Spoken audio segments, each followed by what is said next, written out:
Kim Chu, hatid sundo na nga ba ni Paulo Avellino? Paulo Avellino, pinadalhan ng lunch ang buong staff ng It's Showtime. Relasyong Kim Pao, totoong totoo na pero gustong ipribado? Tara, pag-usapan natin ito.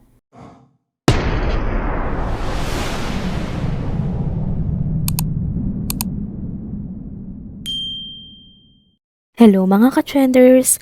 Welcome back muli sa ating channel. Kung bago pa lamang kayo dito, huwag nang kalimutang mag-like, mag-subscribe at i-hit na din ang bell notification para lagi kayong updated sa mga balitang trending at napapanahon. Mga ka-trenders, totoo nga kaya ang balitang kahit hindi madalas mag-post na magkasama sina Kim Chu at Paulo Avellino, hindi daw dapat mabahala ang mga fans dahil ang relasyon nila ay totoong totoo kahit pinipili nga nilang gawing pribado ito. Nitong mga nakaraang araw, usap-usapan na madalas hinahatid sundo ni Paulo si Kim sa trabaho nito sa It's Showtime. Madalas daw makita ang aktor sa noontime show na ito. Maingat si Paulo sa kanyang pagbisita at maging sa paghatid sundo kay Kim Chu. Ngunit dahil sa dami ng mga mata na nakatutok sa kanila, may mga videos at pictures pa rin na hindi nakakalusot sa mga fans at supporters ng dalawa. Isa sa mga nag-trending kamakailan ay ang video kung saan makikita si Kim na mukhang tapos na sa trabaho at pauwi na. Napansin ng mga supporters na ang sasakyan na sinakyan ni Kim ay kamukhang kamukha na gamit ni Paulo Avellino sa kanyang endorsement. Dahil dito, marami na nga ang nag-conclude na si Paulo nga ang sumundo kay Kim. Dagdag pa rito, may mga ulat din na kahit sa labas nga ng trabaho, sila ay madalas pa ding magkasama. Kahit na sinusubukan nilang maging pribado, hindi talaga maiiwasan na mapansin ng mga tao ang kanilang closeness. Kaya naman, tila hindi na maitatago pa ang tunay na estado ng kanilang relasyon sa publiko. Isa pang mainit na balita, maraming usap-usapan na nagpadala raw si Paulo Avellino ng lunch kay Kim at sa mga kasamahan nito sa It's Showtime. Sa isang segment nga ng show, muntik nang maibulgar ni Vice Ganda ang insidenteng ito. Nabanggit niya ang isang pahayag na tila nagkumpirma nga na nagpadala nga ng lunch si Paulo Avellino. Agad namang kinilig at humanga ang mga supporters kay Paulo. Napansin nila na tumotodo na nga siya ng effort para ipakita kay Kim ang kanyang interes sa dalaga. Kitang-kita rin na botong-boto kay Paulo ang mga kaibigan ni Kim at masaya sila dahil napapasaya ng husto ng aktor ang kaibigan nila. Narito naman po ang update natin sa online poll ng Seoul International Drama Awards ngayong araw as of 2:25 p.m. Sa ngayon, nangunguna pa rin si Kim Chu na may 63.79%. Pangalawa pa rin si Paulo Avellino na may 14.43%.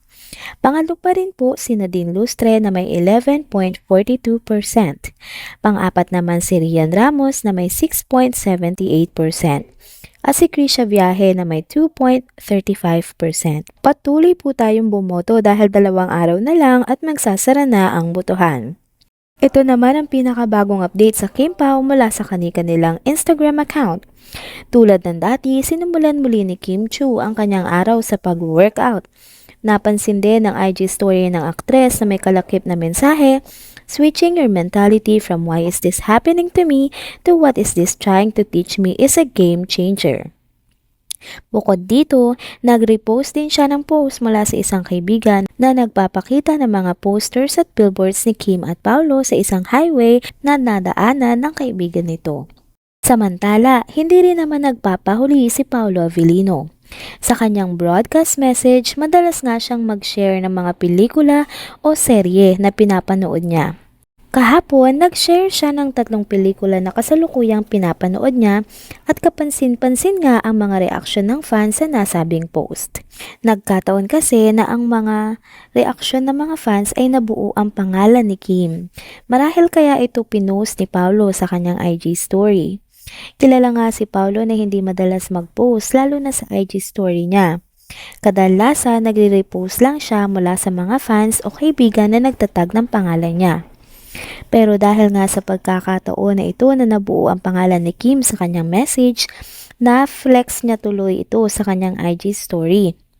Iba talaga ang nagagawa ng pag-ibig sa isang tao, ano, mga ka-chenders? Bago naman magtapos ang video na ito, narito ang mga komento na iniwan nyo sa mga nakaraang content na in-upload natin sa channel na ito.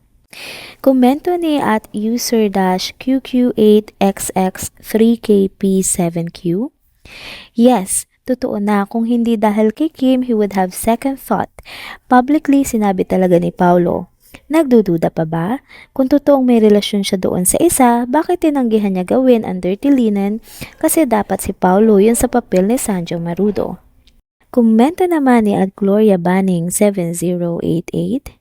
Ayaw na kasi ni Pao kay Jay kaya ang tinanggap niya ang linlang. At gusto niya makatambal si Kim. Matagal na niya gusto si Kimi na maka-work. Komento naman ni at Jane Rivera 7352. Namimiss na naman sila. Please naman mga kinauukulan na sa showbiz. Galaw-galaw naman dyan. Kim Pao, isa sa mga stress reliever namin dito sa abroad. Thanks po sa update at may resibo pa. Kim Pao. Sabi naman ni at si Yason Rose 86. Saludo ako dito kay Paulo. Matagal niya ng pangarap yan eh. Hashtag Kim Pao.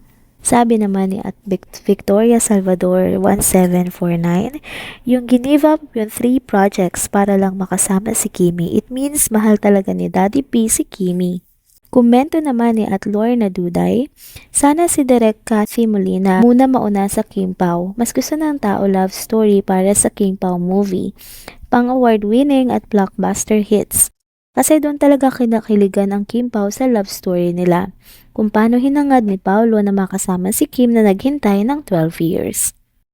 Komento naman ni at Norma Dayag 4769, Kim Pao, a legacy in Philippine movies.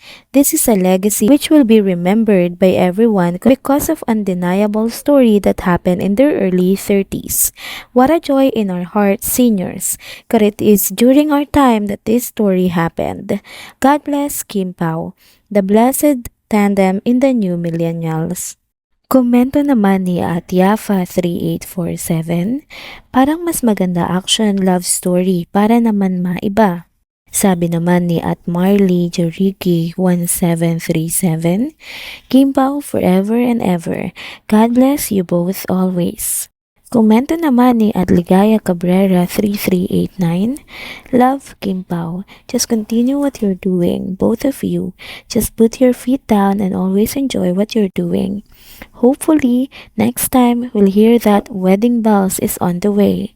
Love Kim Pao from Los Angeles, California. And that's it mga ka-trenders. Dito na po muna nagtatapos ang ating isa na namang trending video update. Salamat sa inyong pagsubaybay at pagsama sa akin hanggang sa dulo na video na ito. Pero bago kayo umalis, huwag niyo pong kalimutang mag-like, mag-subscribe at i-hit na din ang bell notification para lagi kayong updated sa mga balitang trending at napapanahon. See you on my next one. Paalam!